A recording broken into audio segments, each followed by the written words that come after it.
Yes. Hi, Risbel. That's a very sheepish answer. Oh no, why are you calling me? I'm calling you for the podcast. Do I have a different voice when I call you for the podcast as opposed to just a friendship call that isn't for the podcast? You just always try and have a quippy response to however I pick up, and I guess you're not as on when we're just chatting. What version do you prefer? I just felt dread when I realized I picked up in such a rude way, and I realized you were recording me. I've just got one question for you today. The episode is about Quiverfull. Do you know what Quiverfull is? I have no idea what that word is. Can you take a stab in the dark? So it's quiver full, like Quiverfull. So a quiver is like what an archer uses to put their arrows in. Uh-huh. And I guess quiver full indicates that you have a full quiver. What do you think Quiverfull could be about? And you can be wrong. Quiverfull. Is this a product or a service, or am I guessing that as well? It's more service than product, but it's more movement. Movement. Okay, quiverful. Maybe, okay, it's not this, but it could be something that tracks how many arrows you have left. If you're really into archery, so that you always have a full quiver. I think that's really good. The word's more of a metaphor in this case, but that is a really, really good guess. Yeah.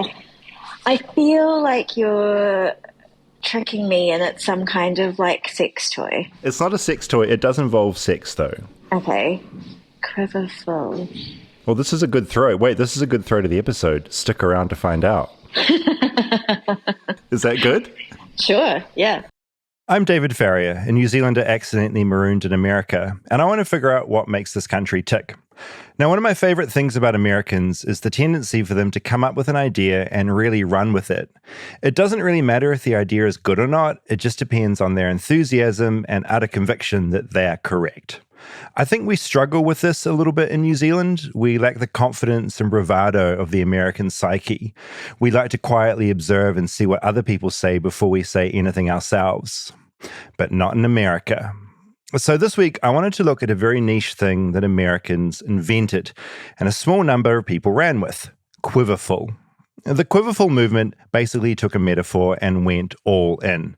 In this case, having a quiver full of arrows, except the arrows are children and the quiver is either a womb or a man who provides the sperm. I'm not too sure. But the takeaway is that big families are good, a blessing from the big man upstairs, so all family planning should be left to God. Condoms, who needs them? IUDs, no way, not on my watch. Just get married, have sex, and see what happens. I wanted to find out more about Quiverfull, where the idea came from, and what it means for those practicing it. So, throw away those pesky contraceptives and get ready to have loads of kids, because that's what God wants, and because this is the Quiverfull episode.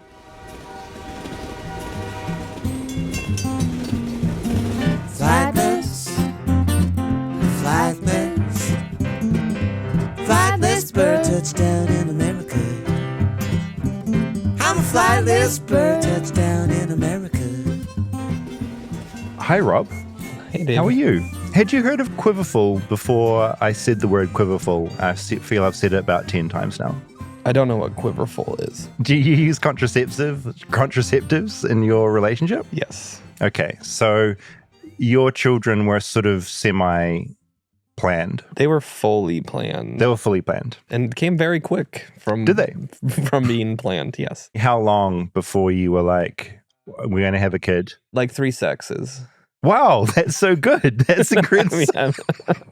Was it the same number for first child and second child, or was one a bit quicker? It happened like pretty quick for both. That's amazing. So I would argue if you practice Quiverfull, i.e. no contraceptive, you would probably have about, how many, probably 30 kids by now? Probably, yeah. Do you think you'd ever go more than 2? No. Why 2 for you? 2 feels good. I've got one sibling, 2 was great. Yeah, Because this is I the don't want to thing. get in trouble. Natalie won't be listening. No, not It's from fine. her. I don't want to be like reductive in saying like we didn't want an only child because we felt like Calvin having someone was important and that he wasn't Well, there's a million taking the ways to brunt do of things. everything. Why not have 3 or 4 and then they've got even more friends? We have had that thought, and as I've gotten older, this is the part where I don't want to seem No, I mean, you can only reductive. talk to your own kind of personal feelings and about yourself, which is whatever. I think subconsciously I feel like when people have more than 3 Yeah. or 4 kids, Mhm. that there has to be some sort of like religious thing or other element that I'm not getting. No, well, I think this is really interesting because I think this is where Quiverfull kind of comes in, because Quiverfull is the extreme of that. It's like we're having a ton of kids because God is in charge, which is not just in Quiverfull, it's in a bunch of different religions. But that's kind of what it tends towards, right?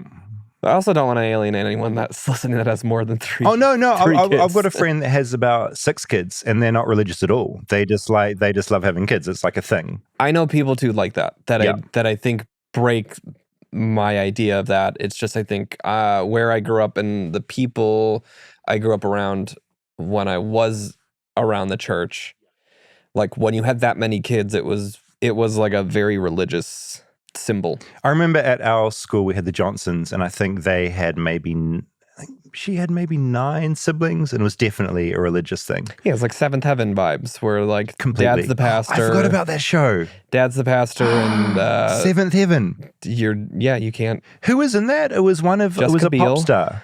Jessica Biel was in Jessica that. Biel was in there. She married Justin Timberlake. Wow. And was it Aaron Carter? Was he one of them? No, Seventh Heaven cast. I don't know that any of the other. I don't think there were pop stars in that. Oh no, I'm thinking of something else. What was? You're gonna have to Google the dad though. I think something happened with the dad. Oh God. Oh. This is a headline here in the LA Times. Seventh Heaven alums condemn TV dad Stephen Collins' sexual abuse ahead of rewatch. Yeah. Yeah. Okay. Yeah. I mean, any crazy popular show, there's going to be some horrific shit that comes out of it, right? Well, he was the pastor on the show too. Oh, So it's a little. yeah, but on the nose. Yes. A little too on the nose. A tiny bit of admin, Yes. because we love admin. We still have 2 live shows coming up: Portland on April 13th and San Francisco on April 18th. I've been told not to call it San Fran because that's don't do that. horrific. Yeah. SF is okay, I think. Yeah. But San Francisco is good. I mean, saying SF, I feel like is a little odd. I would just say the full San city. Francisco. Yeah. But when Yeah. you're typing it, I think you can put SF. It's okay typing it like that. Yeah. Okay, I don't want to offend anyone. Yeah. So tickets are on sale for those shows. Now, thank you for all the submissions and ideas you're putting through to flightlessbirdchat@gmail.com. I feel in my head I have kind of what the shows are going to be now. But of course, if you've got any insane ideas that come up, feel free to email still. And me and Rob, we want to know like where to go and what to do in town. Yeah. Where to eat, what to see. that'd be good. And if you're in San Francisco, bring your friends. Please do. Bring like 3 or 4 friends each. Yeah, we're trying to spread the podcast around, so bring some buddies. We've also got some t-shirts for sale for Flightless Bird at flightlessbirdpod.com. We're on YouTube. And as always, you can contact us at flightlessbirdchat@gmail.com. And we're going to do another episode of Flights of Fancy coming up. Oh, yeah. Yeah, we're basically, you can pitch your idea to us directly on the show about what you think we should do a deeper dive into. So last time we did this, we've only done it once and we loved it and we've never done it again because it's a bit of an admin hell to get together. Yeah. But that's how we found out about Navy dolphins. About Navy dolphins. That's like the perfect example of what we're looking for. Like we talked to someone that trained Navy dolphins, so she was our gateway into the episode. So we are looking for people that have unique access to some sort of topic that can maybe speak on it or has a relative or a friend. That would be amazing. With that access. And if you want to submit to being a part of that, it is bit.ly/FB Fancy. All lowercase. Yeah. If you're watching us on YouTube, then the URL is in front of you now. Do people say URL? URL? Yeah, you are. URL. I don't think URL. I don't think I've ever heard it called an URL. I don't think I've ever said that before, ever in my life. Now, I know recently I've gone down a bit of a sort of Christian cult rabbit hole. But we're going to do it again. We're going to do it again. But this isn't just going to be a Christian cult podcast, but I just found this whole topic incredibly fascinating. Yeah, and you're really drawn to the fucked up Christian stories, huh? I was raised in the Baptist church, so I kind of feel like I know the world enough. So when I hear about this stuff, I kind of leap on it. I've been writing about weird megachurches on my newsletter Webworm for about 4 years now. Mm-hmm. And being in America, it's like crack. It's like the weirdest shit is here. Yeah. And I talk to one person about a certain topic, and then they refer me on to another topic, and it just goes on and on and on. I mean, we probably could do 40 of these a year. Easily. Easily. And there's many branches to go on, and I'm very excited to go on them. Yeah, they also get a little weirder. Oh, they get so strange. Bonus thing, I went to Mexico. Oh, you did? On the weekend. Yeah. And I know Mexico isn't America, but it's very close. And I loved it. Have you been there? No, I haven't. It was always a trek from Chicago. And then since moving to LA. Well, I feel like your life has kind of got so sucked into here, and there's so much going on. Like you have family and so much work here. Yeah, international travel is not really possible for little kids and stuff. Well, and just my job. Totally. There were some cheap flights. One of my favorite bands, Tool, was playing to about 30,000 people. And I just want to say the crowd there, the Mexican crowd, was amazing. So enthusiastic, and not in an annoying way.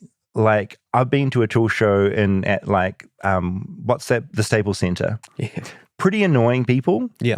Mexico, just the most warm. People had face paint on. They dressed up. A woman had done all her nails themed in Tool album covers. It was just really, really pure. I have heard that about shows in Mexico. I have heard that the bootleg merchandise is apparently insane there. This blew my mind. So I had a friend that had told me about this as well. And you leave a concert, right? There's always someone selling some t-shirts, usually on the ground.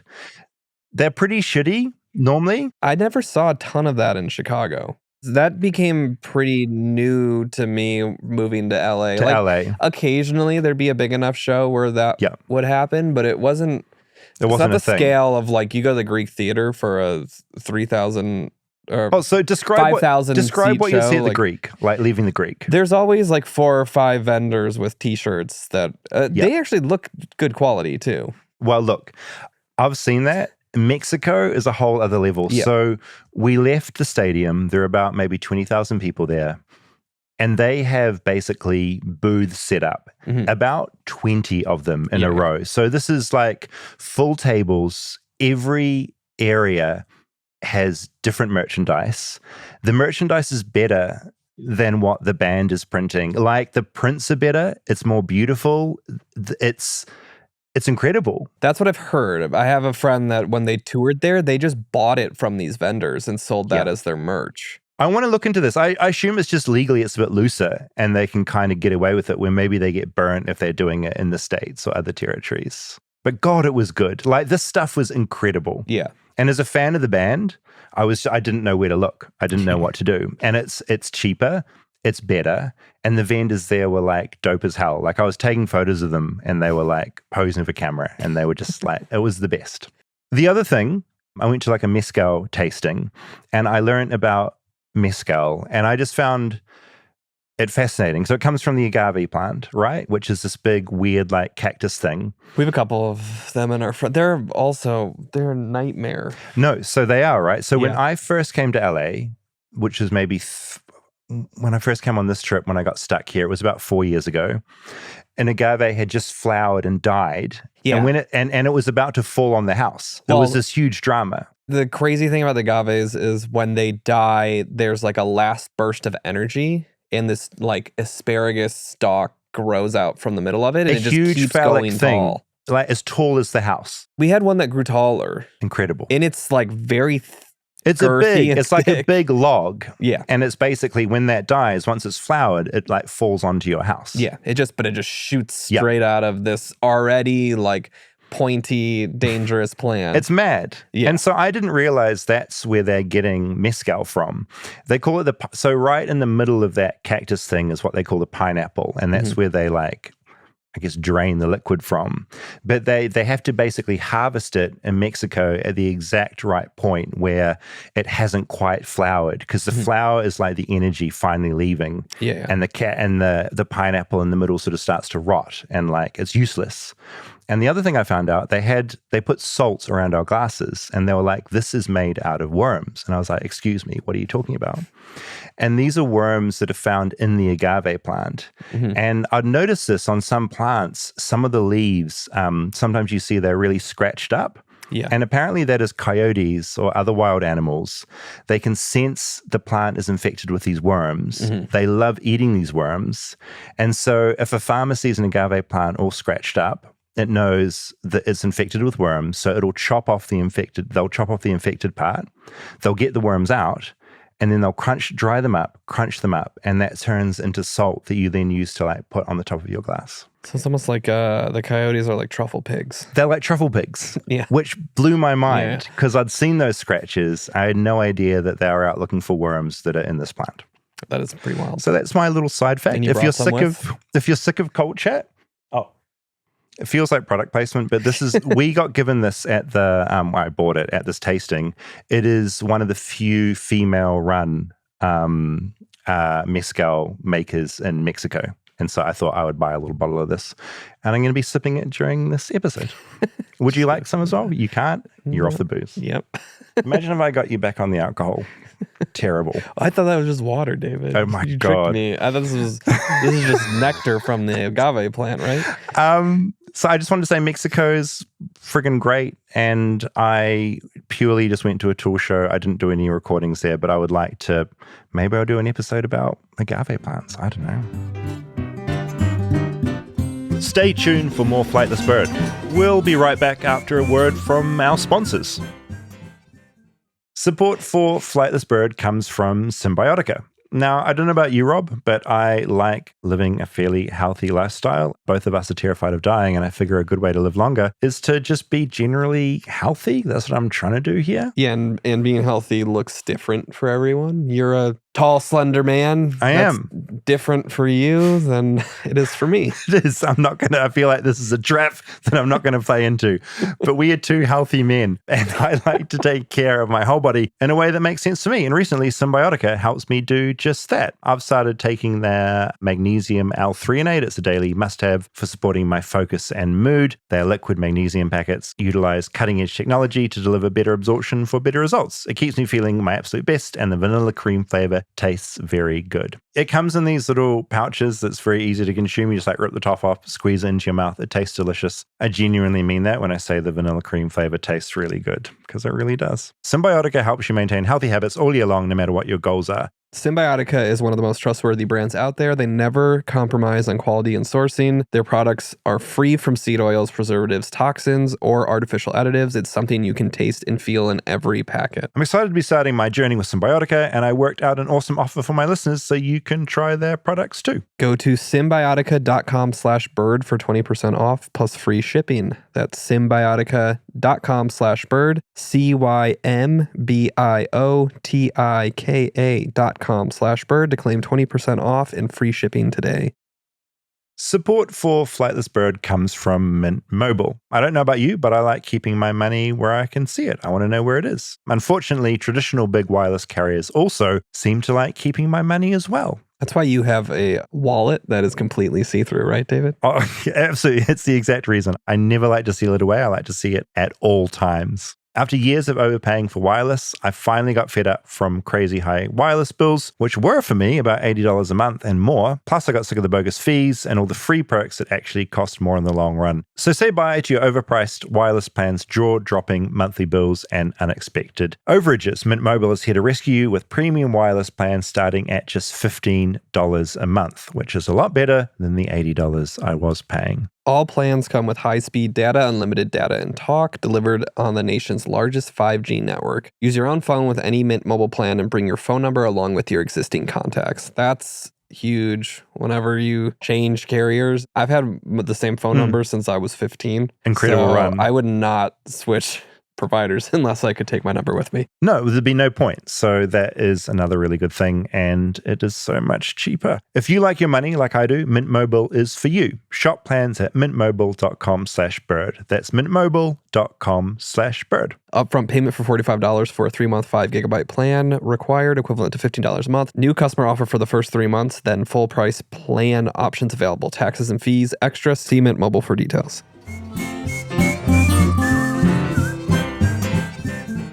Okay, speaking of not lovely / unusual, Quiverfull. Do you want to learn? Let's do it. Are you ready? Yep.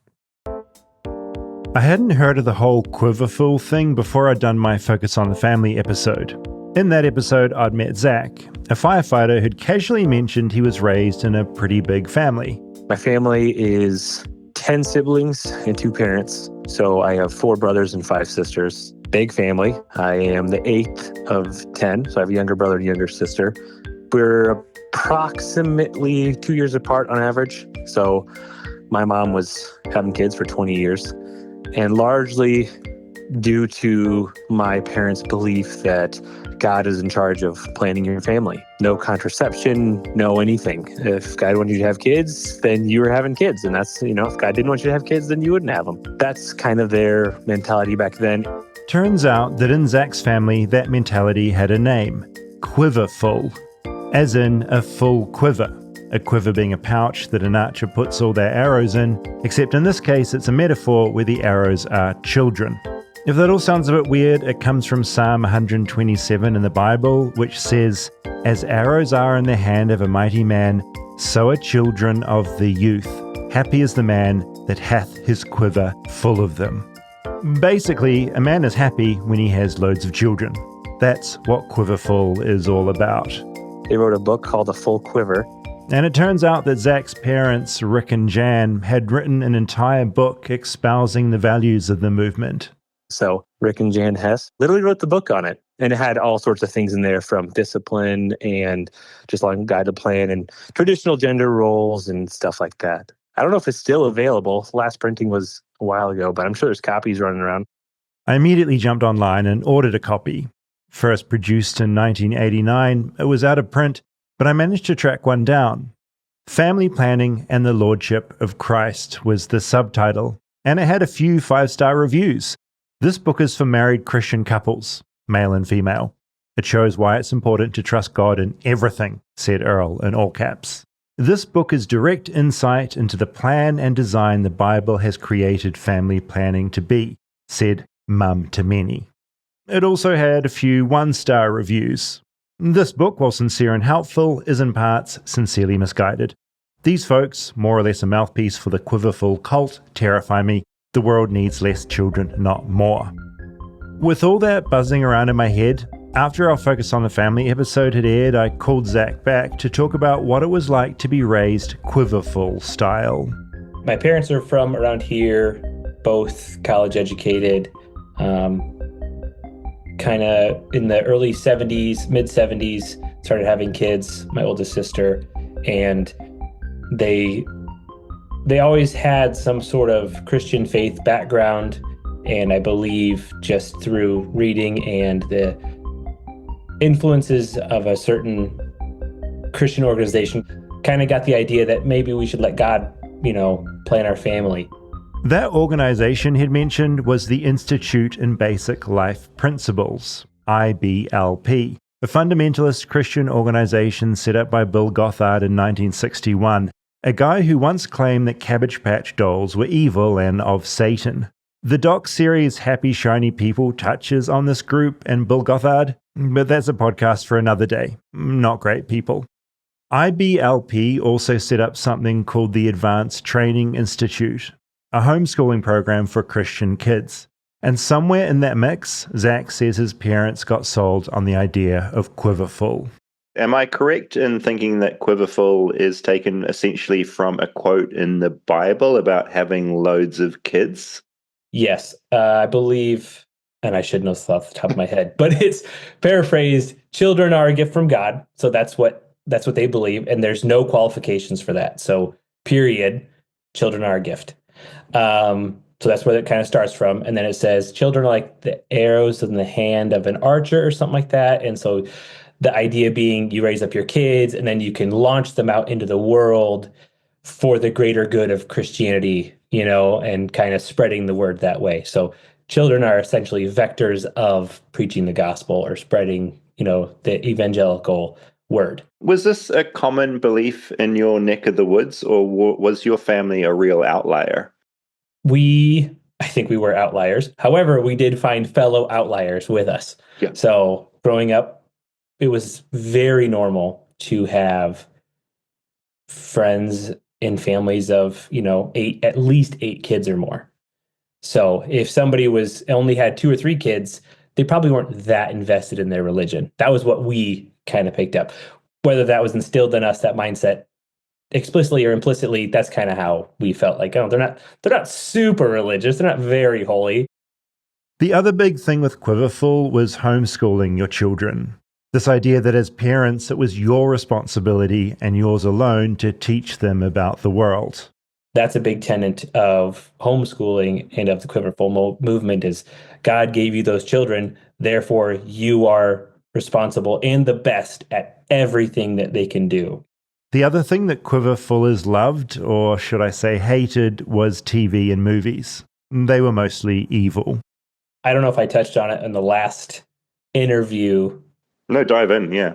But we couldn't watch The Lion King. And we had heard that one of our friends that had just, it's a heavy story, but he killed his mom and he tried to kill his sister and he kidnapped his little brother. And, oh my God. And we were just like, what is going on? This is crazy. And it was huge and all over the news at the time. And then after the fact, I don't know how it came out, but it came out. My parents were just like, oh, it was because they watched The Lion King right before that. And so we're just like, that's crazy. Who knew? And nothing different. And turns out that since then I have watched The Lion King within the last couple of years, and my parents are still both alive. These days, Zach is still a Christian, but has very different beliefs to what he was raised in. His kids, all 2 of them, go to public school, and he trusts the teachers to do a good job at doing what they're trained to do. He says it was him and his wife having their own kids that made them realize Quiverfull definitely wasn't for them, that maybe the idea of leaving it up to God doesn't work for everything. I would say the biggest part was when my wife almost died with, having our kids.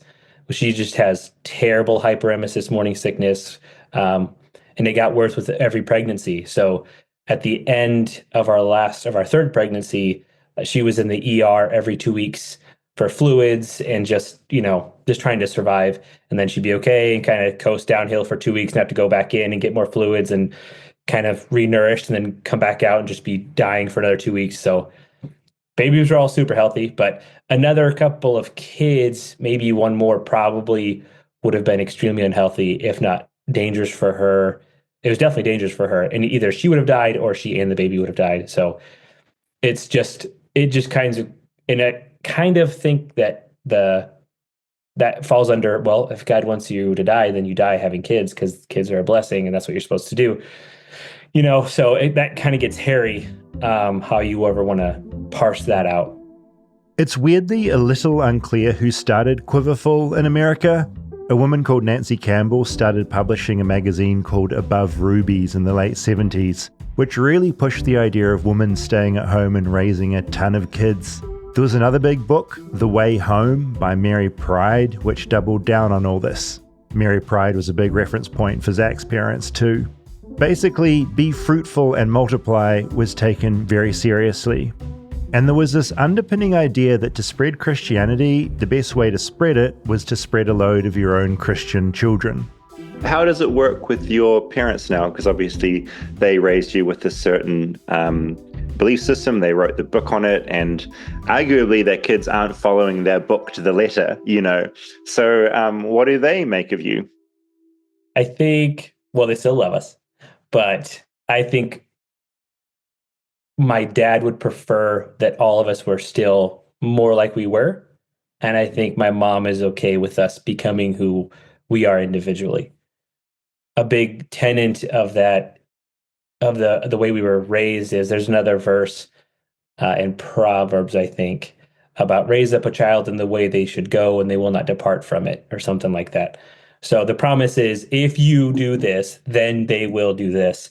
And that's just not how life works. And it's pretty easy to see that, even if it's written in the Bible, maybe we're translating or understanding that verse a little bit wrong, because that's just not how it turned out. My parents literally wrote the book on it. Most of the 10 of us are not doing that, if at all, anymore. So it's just kind of case in point right there. Stay tuned for more Flightless Bird. We'll be right back after a word from our sponsors. Support for Flightless Bird comes from Bombas. Now, what if I told you that the most important part of your spring cleaning routine is your sock drawer? I would believe you. I have a thing about socks. I just hate when I get holes in them. I have to constantly make sure that I have socks that are holding up. I have one big drawer. Half of it is for underwear and the other half is for socks. And the socks, I constantly need to clean that shit out because they're getting holes. I'm missing socks. It's a disaster. That's why I'm here to talk to you about Bombas, because they make really great socks. If you have any mismatched socks, or maybe you're missing a sock or 2 or 3, then get some fresh ones from Bombas, because they are really, really good socks. Bombas engineers blister-fighting, sweat-wicking athletic socks will help you go from that first mile to a whole marathon. And if you're looking for a nice pair to wear to a wedding, Bombas also does beautiful dress socks that will make you look great in your loafers or your heels or any of your other fancy shoes. And they also just have socks that are good for everyday casual living. I have some ankle-high socks from them that I really, really like. And what I particularly enjoy about these socks is, you know how some socks you wear them and they feel weak? They're like slipping down the leg, or they're a bit loose. The elastic holds, and it's genuinely incredibly satisfying. And you know what goes great with new spring socks? What, Rob? Fresh white t-shirts. Oh, yeah. Waterproof slides, and a few pairs of buttery soft underwear. Ooh la la. Yep, Bombas makes all of that stuff as well. And the best part of all of it, for every comfy pair of socks you purchase, Bombas donates another comfy pair to someone facing homelessness. And Bombas is going international. Enjoy worldwide shipping to over 200 countries. Head over to bombas.com/bird and use code BIRD for 20% off your first purchase. That's BOMBAS.com/bird, code BIRD for 20% off your first purchase. Bombas.com/bird and use code BIRD.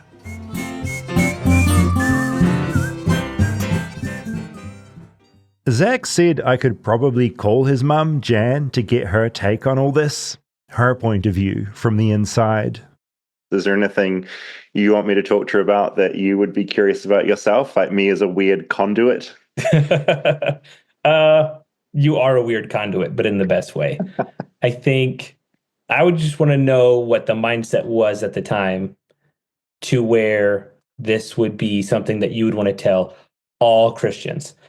In my faith life and in my regular life, there's not many things that I would want to write a book about and just tell everybody, like, hey, I discovered this. Everybody should do this. This is amazing, But life is different now than it was in the late 70s, early 80s, so maybe that's just a function of culture, but just the mindset of wanting to do this. And I know my parents, and I don't think they're bad people. I think they wanted the best for us and for other people, so they thought this was the best way to achieve that.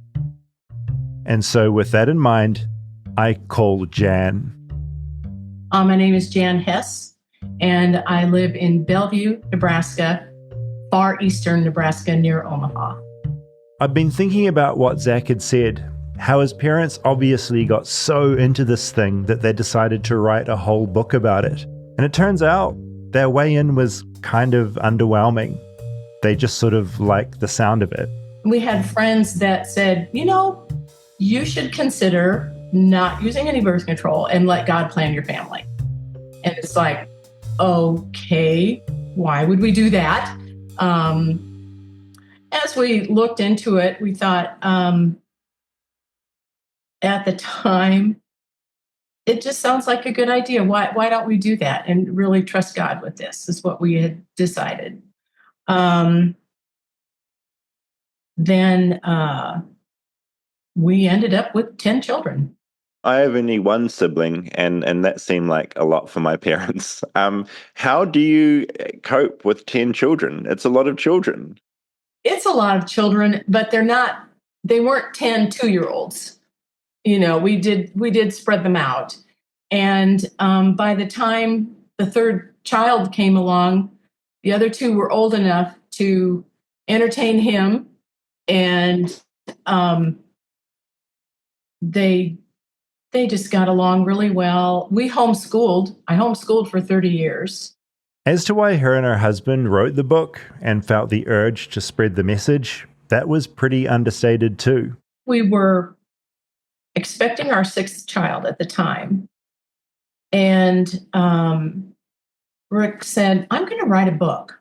I just want to write a book and get this philosophy out there. And he went down into the basement, and a few hours later came up with an outline that was basically the book as it is now.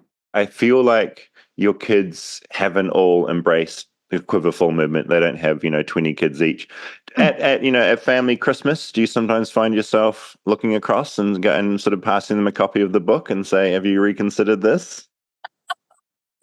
No, it's great. You just assume that everybody's going to have 10 kids, and they don't. And that was their decisions. And I think they've done a really good job. I still have 18 grandchildren, so I'm not going to complain. Now, it goes without saying that there are plenty of people critical of the Quiverfull movement, and rightfully so, in my opinion. Jan seems aware of this. All I remember is the bad connotation associated with it.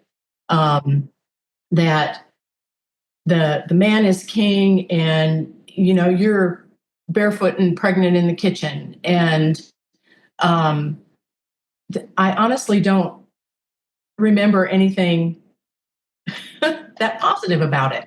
And we had heard there were people, this is really crazy, people making communities where the bell rings and everybody gets up, and you have to have all these children and do everything when the bell rings. And it's like, excuse me, that was not our intent at all.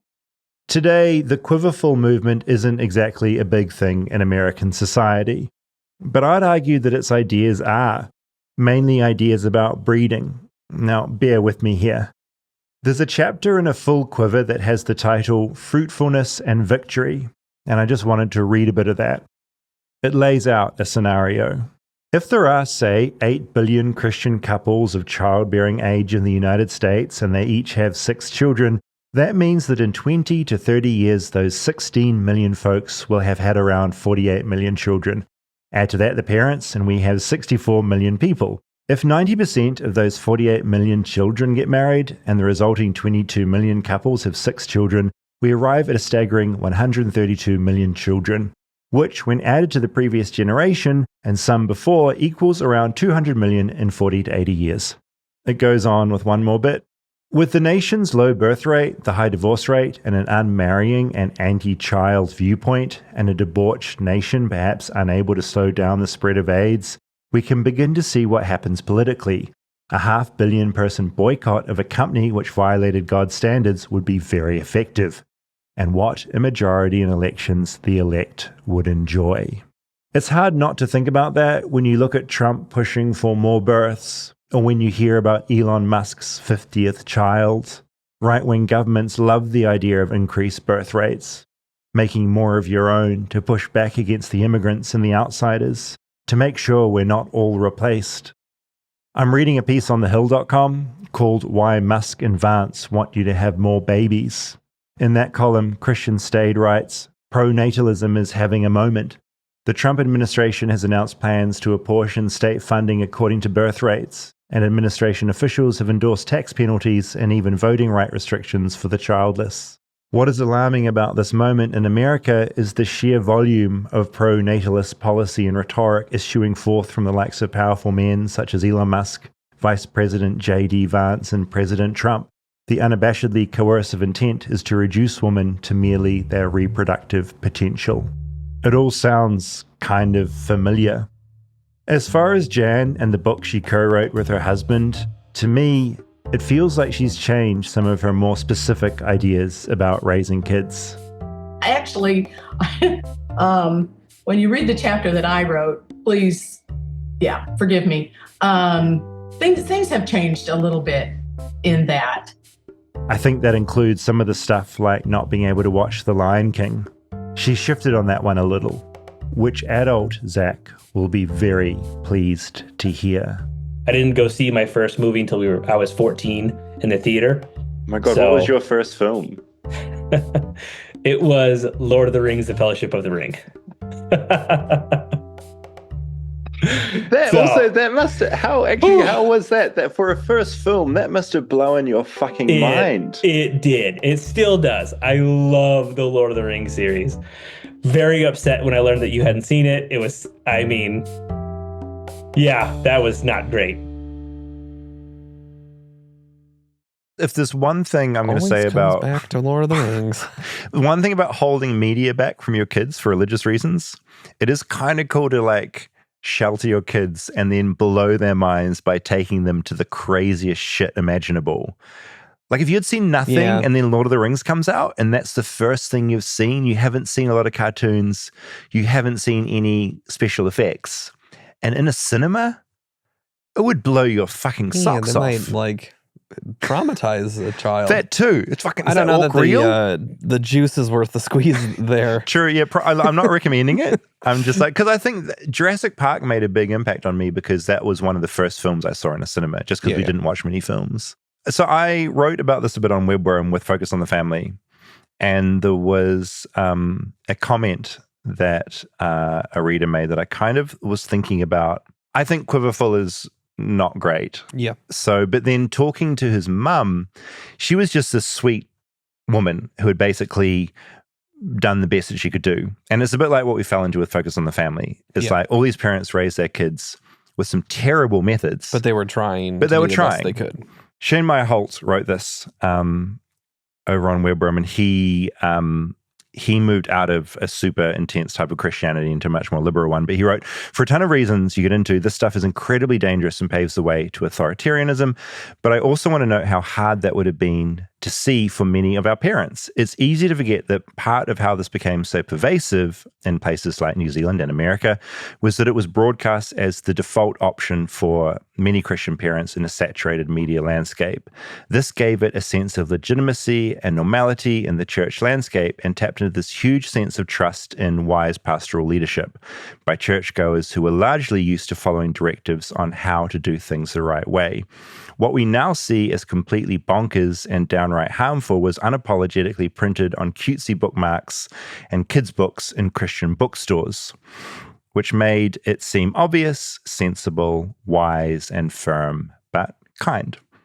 And I just keep thinking about that. These parents probably now going, and I think a bit like what Jan was going, which was like, I probably wouldn't, she's not hitting her kids over the head with the book today. Yeah, I mean, they were listening to this authority figure in their church that was telling them, he's the voice of God. And in saying that, Quiverfull did have some quite batshit teachings. Mary Pride, who was kind of one of the main instigators of the whole Quiverfull thing, she took that quote in Psalms very seriously. She basically argued that sex for anything but procreation was like incredibly wrong and pleasure. Pride argued God commanded that sex be at least potentially fruitful. All forms of sex that shy away from marital fruitfulness are perverted. It was also Pride's belief that the devil deceives Christian couples into using birth control so that children God otherwise willed to create are prevented from being born.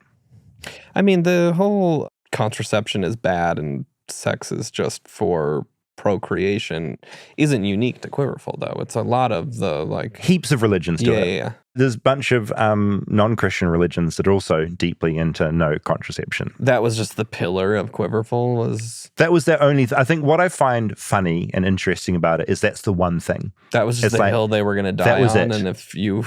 Yeah, it's not like they had other things. Like there was little other things attached in the world of that form of Christianity, but the one thing was like no contraception. God is in control of your quivers and just do your thing. And if you're meant to have loads of kids, you will. And if you don't, you don't. Did they have any like stance on sexual desire then too? No, sexual desire was God's way to make children. Like the only reason for sexual desire was that you fuck and have kids. This all just comes back to the fact that if there's more Christians or more people within your religion, that's more people to go proselytize your religion. Absolutely. And push it. That's the whole thing. Yeah, just create an army of like mostly white Christians to go out and create more of those people. Yeah. Which is interesting because I think, and I'm curious to get your take on this because I don't have kids, but there is that thing as a parent, right, where you create this little person so that when you die, you can like send your ethics and morals and thoughts into the world. Like part of the joy of having a kid seems to be creating a little you that you then like launch forward into the world. There's a little bit of that. There's a little bit of like really seeing yourself in your kid, but in a less like wanting to push your ethics. Since you want your kids to become whoever they become, as long as they're guided to not be an asshole. But it's like seeing the young version of me in Calvin and being like, oh, that part of you is me when I was 7 years old, and I see that and I connect to that a lot. Do you think you're secretly raising them to become podcasters, podcast producers? I mean, Calvin's doing pretty well on the show at the end. He is. You know, there was another thing I found quite amazing. There were these Quiverfull adherents, Brad and Dawn Irons, and they ran a business that I really like the sound of called Blessed Arrow Sterilization Reversal Ministry.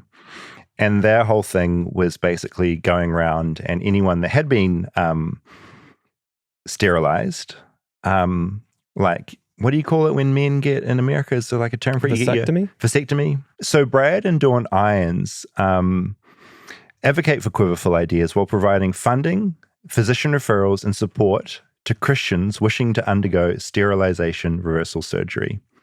Institute for Basic Life Principles founder Bill Gothard, who was, for the record, a very, very bad man, also advocates for reversals, saying that sterilized couples have cut off children and should devote themselves instead to raising up godly seed. So within the Quiverfull religion, are the priests and people in the church then also having kids?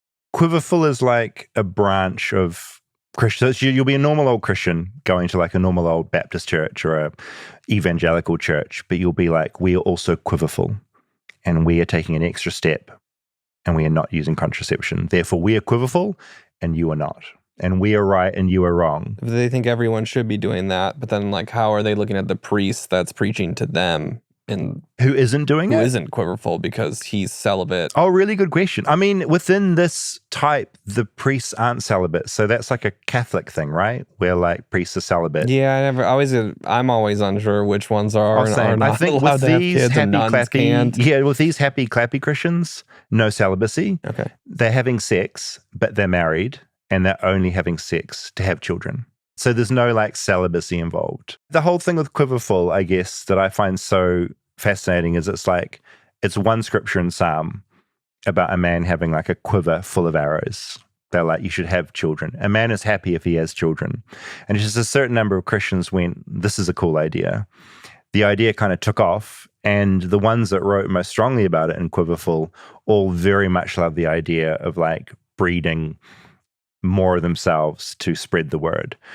And non-Quiverfull Christians would also, I think all Christian families of a certain type think they do need to indoctrinate their kids to make more of themselves. So it's not on this, they're not all on this idea of like, we must have 10 Christian kids, but they are very much like, our kids should be Christian so they can keep up the faith, which is also with other faith traditions are exactly the same. It's like a lot of religions want to raise their kids in that exact thing so that it doesn't die out. Well, I also feel like it's a generational thing too. Like when you were a kid, like most of the families you grew up around probably had more kids than totally. I mean, there's less of that now in general, right? I mean, I don't have any kids, and I'm not planning on having them anytime soon. Yeah. And that wouldn't have been as trendy, 30 years ago. I would have probably been more of a freak then than I am now. Yeah. You know? It's this weirdo that has no kids instead of 7. Because, yeah, I mean, most of the kids that I knew growing up, like, they were families of 3, 4, 5 kids. And would have most of them been religious? Or yeah. It's funny, eh? I think there is this idea within Christianity, and I'm only talking about Christianity because it's the thing I know, and so I feel I can talk to it, but it's that idea of like a family is the normal thing. It's like father, mother, children, white picket fence. Well, and that was the goal. Which is also hand in hand with the American dream, right? Like that is very much the American idyllic thing of like that Truman Show existence. Which there is some merit to totally that. Like the fulfillment that I get from my kids. Pretty good. Yeah. Well, your kids rule. And that's the thing, like you want to, I think every parent, I'm talking like I know what I'm talking about. I have no fucking idea. But like you want to have a stable situation, which is why the white picket fence and shit comes into it. Like that's one way of giving stability. Right. Which I also am not in the mindset that like the only way for fulfillment is to have children. Totally. You're not a Quiverfull live and die by that particular philosophy. Well, and the same way that I said that I was probably wrongfully judging people that had a lot of kids. Totally. Who aren't necessarily religious. They just want kids. Yeah. I don't think I'm doing the same, though. Like, the opposite. Like, I think if someone doesn't have kids, I'm not like, oh, those weirdos don't have kids. I never feel like you've judged me once for not having children. Okay, good. I feel at times, I think I'm an asshole. I think I sometimes judge friends that have kids because I'm like, what are you doing? Why are you bringing like more kids into this planet that's kind of messed up? Yeah. And also like, why are you having like so many children when you could just have a couple? Like, do we need this many more people on the planet? But that's me just kind of like, as someone without kids, being a judgy asshole as well, you know? I also think a lot of that has to do like geographically where you are in the country. Completely fair. Like I think urban areas seems like a lot of the families have less kids. Yep, true. Or just like less room to like have them, right? Kids, yeah. And then like you're having the bigger families when you're moving out into the more rural areas of the country, which then happen to trend at like a higher religious concentration too. This is interesting shit to get into, isn't it?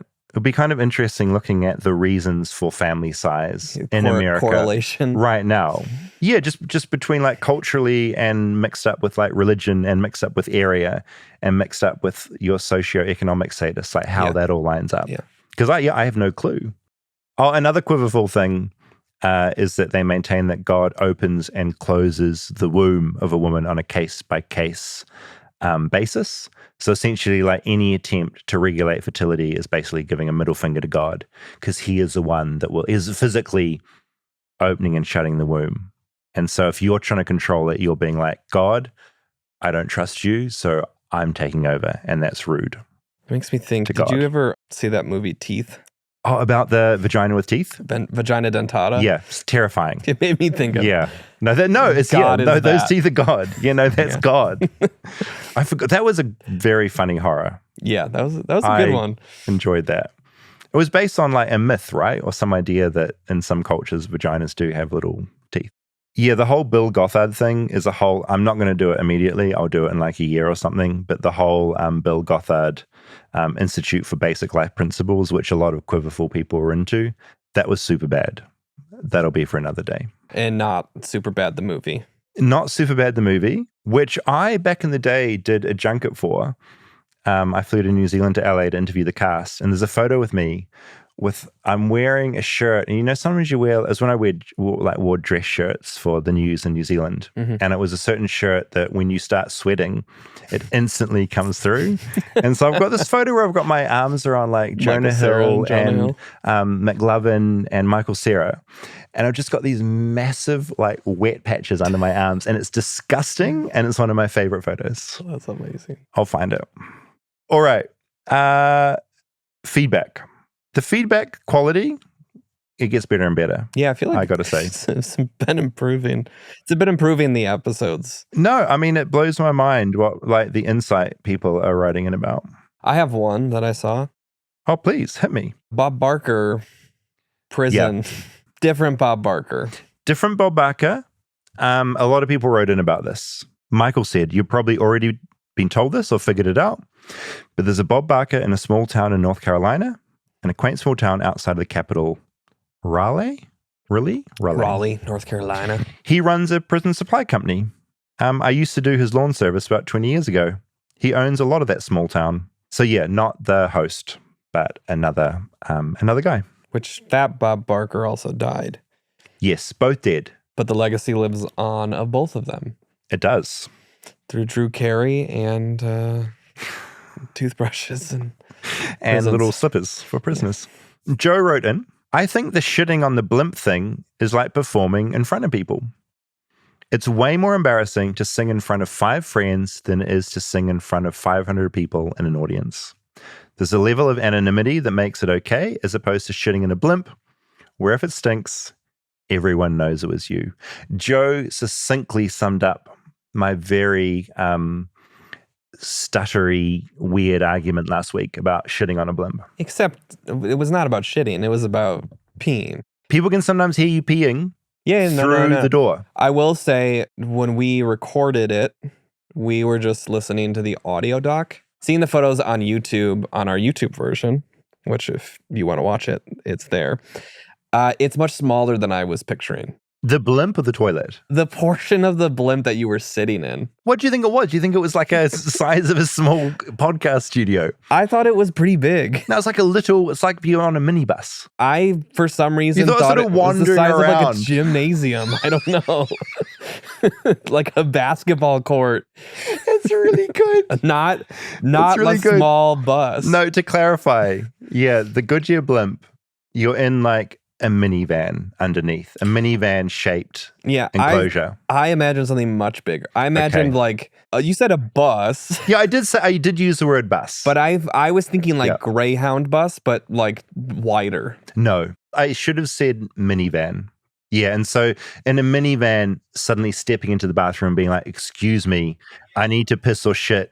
Deal with it. Well, I think we were both on the same page that shitting on this thing was a no-no. It was the weeing that was the issue. Yeah. But now you know it's small. I mean, I still would have peed on that. I'm going to send Jeff on this blimp with a full bladder. Yeah. And see what you do. I mean, Tom, who actually featured in our pinball episode back in the day, he is a huge stickler for details, which I appreciate. He said you should have further explained the differences or similarities between Zeppelins versus dirigibles. Yeah, you should have, David. I don't know how to say that word. Versus blimps versus airships. Zeppelins were rigid body airships filled with hydrogen.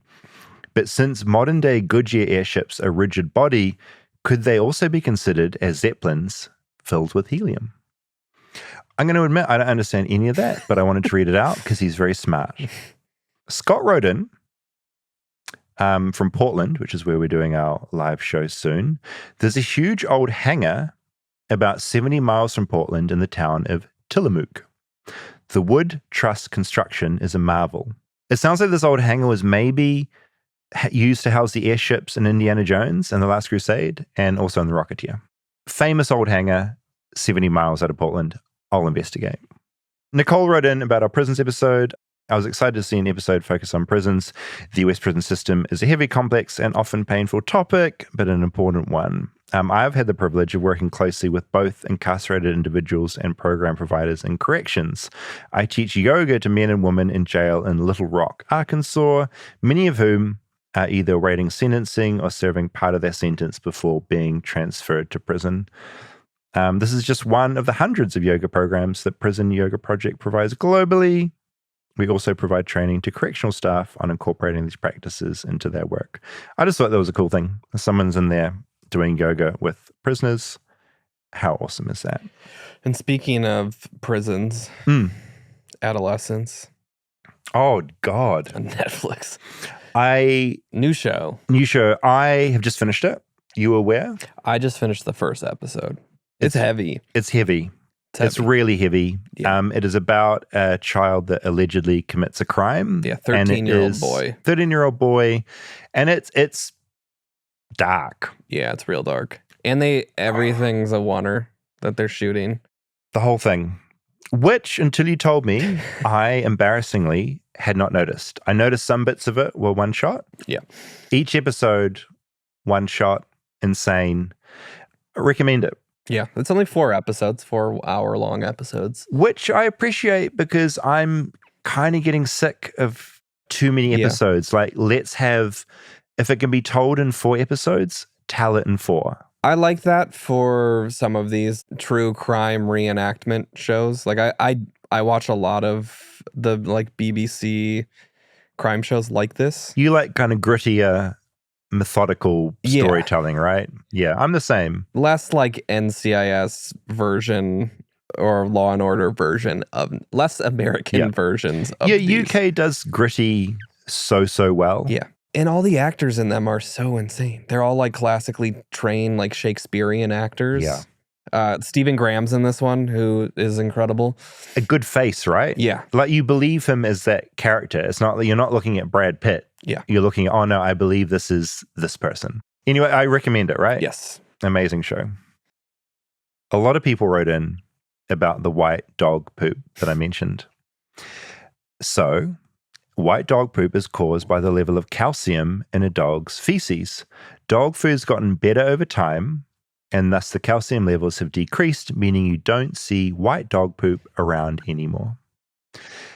So there you go. Growing up, my dog had a lot of colorful poop. Our dog liked to eat crayons. Oh, amazing. Get into our crayons. And she was able to take the wrapper off and then would just eat the crayons. And just then, love crayons. Yeah. And then when she would... So you'd had like orange shits and blue shits? It was just like chunks of crayons. That's very funny. Yeah. Apparently, there's also a scene, embarrassingly, I've never seen Step Brothers. There's a scene in Step Brothers where Will Ferrell's character licks a white dog poo. So it is a thing that apparently America has as well as New Zealand. Angela also wrote in from Australia saying, I remember this distinctly in the 80s, walking home from school in Brisbane, Australia, and my brother picking up dried white dog poop and drawing with it on the footpath like it was chalk. Australia. It's good.